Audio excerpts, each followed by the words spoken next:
राधे राधे महाराज जी। राधे राधे। श्रीमन नारायण। जय श्रीमन नारायण। महाराज जी आज आपके दर्शन करके मन धन्य हो गया। खुश रहिए। बहुत दिन से इच्छा थी महाराज जी, लेकिन दर्शन नहीं हो पाए आपके जी। लेकिन आज माँ के बिहारी के दर्शन करके आए तो हम कह रहे थे कि परिक्रमा करेंगे जब महाराज जी के आश्रम में दर्शन करने जाएंगे। अच्छा। और आज माँ के बिहारी ने हमारी सुन ली और आपके दर्शन हो गए। महाराज जी एक प्रश्न है। अब बैठ जाओ मैया। महाराज जी हाँ हमारे जो घर में लड्डू गोपाल की सेवा करते जी हैं जी। तो महाराज जी वो एक दिन ऐसा भाव आया मन में हाँ। कि है ना उनको भोग लगा रहे थे तो उन्होंने उंगली काटी। किसकी? मेरी। ऐसे छोटा बच्चा होता है ना हाँ। तो वो अपन कुछ खिलाते हैं हाँ। तो महाराज जी उस दिन ऐसा लगा अजीब सा आंसू आ गए। अच्छा जी महाराज जी। चलो ये प्रेम है आपका। हाँ, महाराज भगवान जी। ने आपकी पूजा को स्वीकार किया। जी महाराज जी आपका आशीर्वाद बना रहे महाराज जी। जी। और आपके आशीर्वाद से मेरी कथाएं चलती रहे। मैं कथा छोटी मोटी करती हूँ। खुश रहिए खुश जी रहिए। महाराज जी ग्वालियर से हूँ। और भगवान सुखी रखे आपको। जी महाराज जी श्रीमन नारायण। राधे राधे गुरुजी। जी जी। गुरुजी मैं बॉम्बे से आई हूँ। मेरा पूरा परिवार आपके साथ जुड़ा हुआ है। जी। कई सालों से आपकी कथा सुन रहे हैं। मैं दो लाइनें बोल लूं? 4 बोलो मैया। हमारे दो ही रिश्तेदार, हमारे दो ही रिश्तेदार, हमारे दो ही रिश्तेदार, हमारे दो ही रिश्तेदार। एक हमारी राधा रानी, एक हमारी राधा रानी, अलबेली सरकार। हमारे दो ही रिश्तेदार, हमारे दो ही रिश्ते। खुश रहिए। गुरुजी मेरे परिवार वालों को राधे राधे बोल दीजिए। राधे राधे। नाम लेके सारे परिवार वालों को राधे राधे। रेनू को, मंटू को, पिंकी को, रेनू, मंटी, मणि पिंकी, को, डबलू, बबलू, सबको गबलू, सबको राधे राधे। पूरे परिवार को आशीर्वाद दे दीजिए। खुश रहिए। तो पता है याद है। जी मैया बोलो। बेटा बैठ जाओ, सब लोग बैठो। शांति बनाए रखोगे तो अच्छी लगेगी शांति। श्रीमन नारायण बेटा जी मैया। बेटा इनको बोलो छोड़ दे थोड़ा। आप बोलो ना। आप हाथ नीचे कर लो अपने। छोड़ दो, माइक तो है ही ना। छोड़ो, अपने हाथ नीचे कर लो। अब बोलो। जय श्रीमन नारायण बेटा। जय श्रीमन नारायण। अब आप तो ज्ञान के भंडार हो। कपिल भगवान तो थे। मैं बड़ी हूँ, आप छोटे हो। आप कपिल भगवान हो, मैं आपकी माता, इसलिए उसकी वजह से मैं आपके चरणों में कोटि कोटि प्रणाम। खुश रहिए। बताइए। अब मैं बोला मैं से धड़कन तेज हो। छोड़ दो बेटा, छोड़ दो। 2 मिनट बोलूँगी, ज़्यादा नहीं। मैं ये कह रही हूँ, प्रश्न है मेरा, मतलब कि किसी का मन जो है उसमें लगता है, माला में लगता है जी। किसी का मन माला में लगता है। हाँ किसी का मन भजन में लगता है। ठीक है। किसी का मन जैसे कि कोई अच्छी चीज़ है ठाकुर जी को देनी है, जी। कोई उसको रिझाता है ठाकुर जी को भजन गा के। तो इनमें से मतलब क्या भी एक चीज़ ही कर सकते हैं कि मतलब जो अच्छा लगे आपको वो करिए। तो ये माला जो गुरु ने दी होती है मंत्र की, हाँ तो जपो।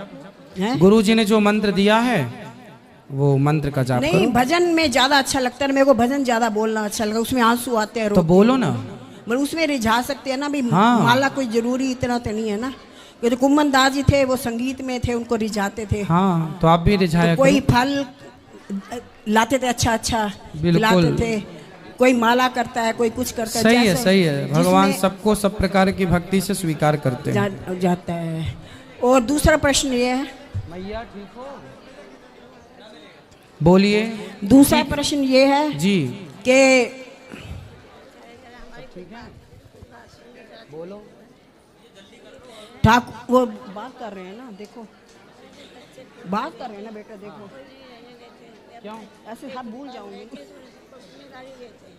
अच्छा फिर बताओ हम क्या सेवा करें आपकी। चलो बैठो, अभी बात करेंगे आपसे। बैठ जाओ,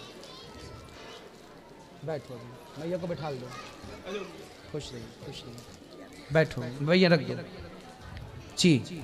हाँ जी ठाकुर जी,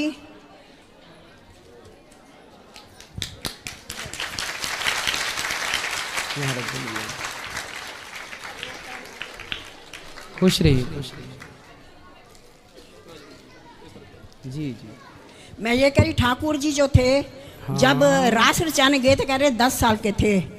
नहीं, 7 साल 7 साल के थे। हाँ। तो उनमें काम की भावना नहीं होती है ना? नहीं होती है। नहीं होती है। तो फिर काम कैसे उनकी काम की, वो मेरे मन में ऐसे आया है कैसे उनकी काम, कैसे वो उनके काम आए थे ना, काम उसका काम आए थे भगवान का दर्शन करने के लिए। नहीं, उनका काम भाई मैं तुम्हारा वही शिव जी का तोड़ा, उनका तेड़ा, उन्होंने कहा कृष्ण भगवान को नाराज। तो वहां पे पुत्र भाव से आए थे ना वो, काम पुत्र भाव से आए थे। काम तो है नहीं उनके अंदर। तो नहीं है तो पुत्र भाव से इसलिए तो आए। हाँ जी। पुत्र भाव से बाद में पुत्र रूप में भगवान स्वीकार किए उनको। अच्छा। तो उनका काम तो भंग नहीं हुआ ना उनका। भगवान तो अखंड ब्रह्मचारी। आजा मेरे साथ लड़ाई कर, वो कर भाई, मेरी काम कर, वो नहीं कर सके ना। भगवान लीला अकाम सर्व काम होगा। लीला कर रहे थे। अकाम है भगवान, जिनके अंदर कोई कामना नहीं है। अकाम है, कोई कामना हाँ नहीं। जी। निष्काम है। हाँ जी। खुश रहिए। अच्छा, एक और बात है, सबको थोड़ा थोड़ा मौका दो मेरी माँ। जी। जय श्रीमन नारायण महाराज। जय श्रीमन नारायण। महाराज जी, मेरा सवाल है कि जब हम मर जाते हैं, हाँ तो मर के 13 दिन बाद हमें आगे दूसरा शरीर प्राप्त होता है।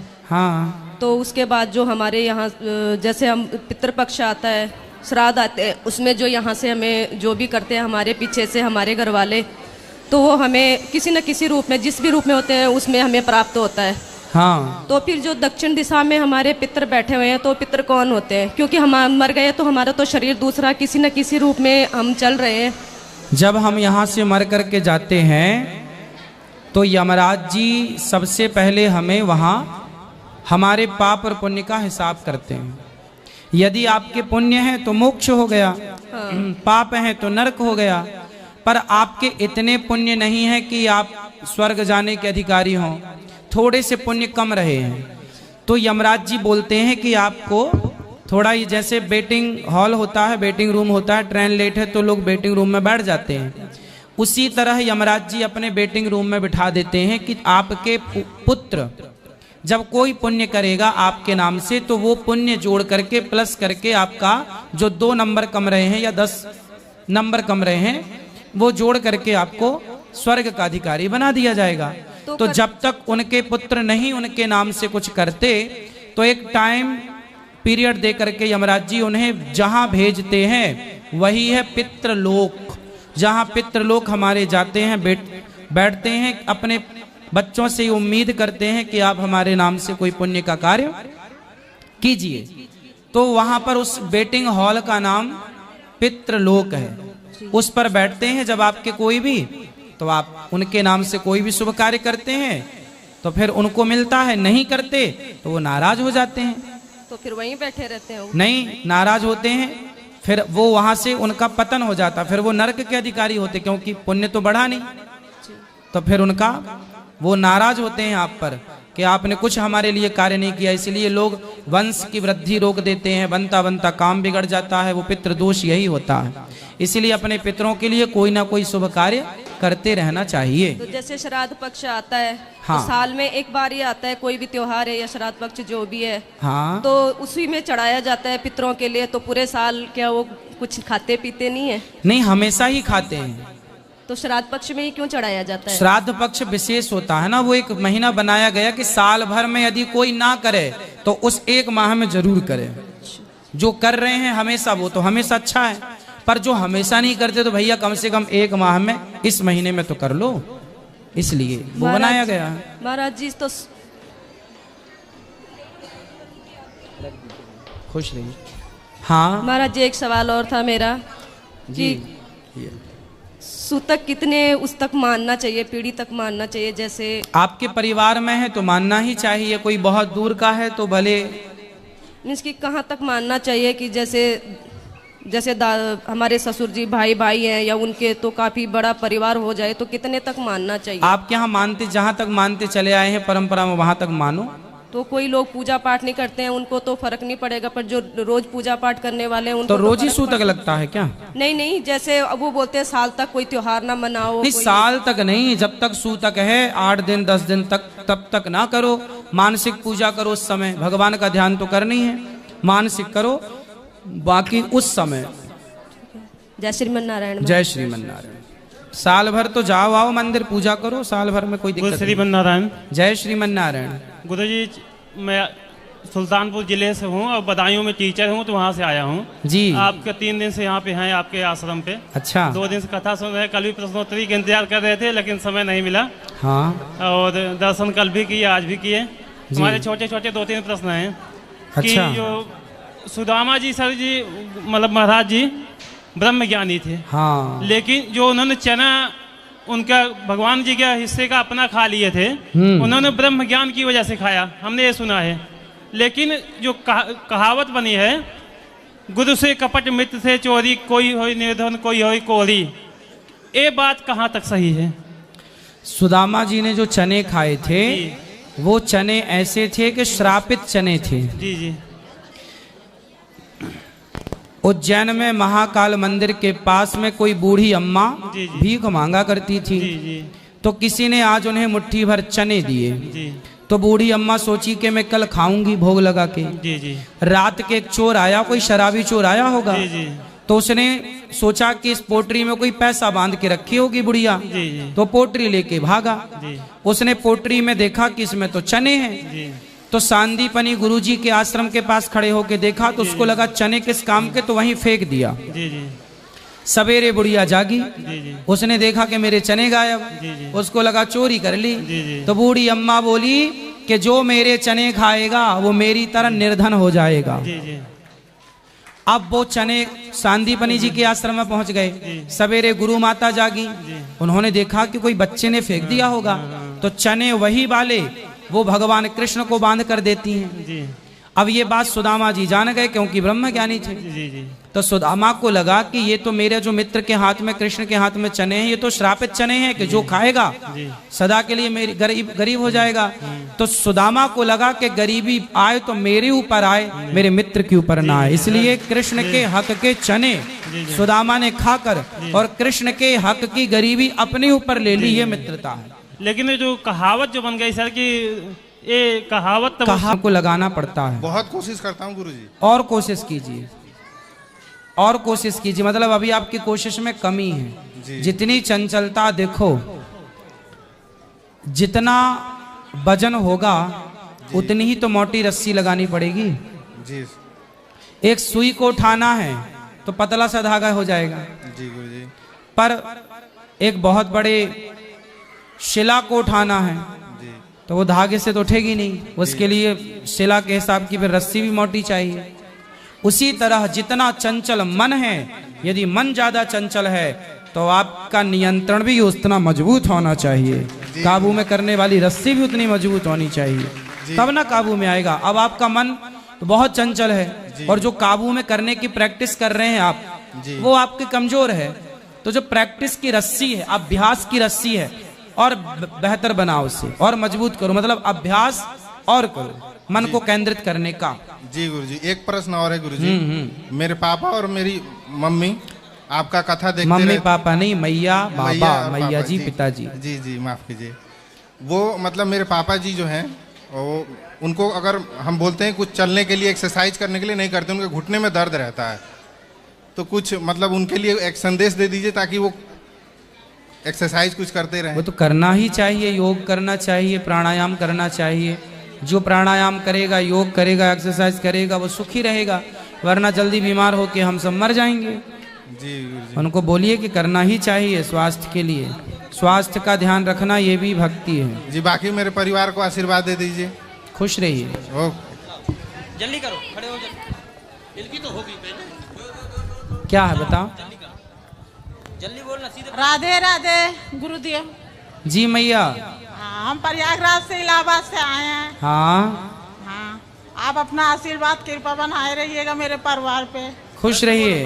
पूछो। हाँ, प्रश्न यही है कि हम पोठीपात अपना रखवाए हैं अपने लड़के के पति के नाम से, उसको करवा रहे हैं। ठीक है।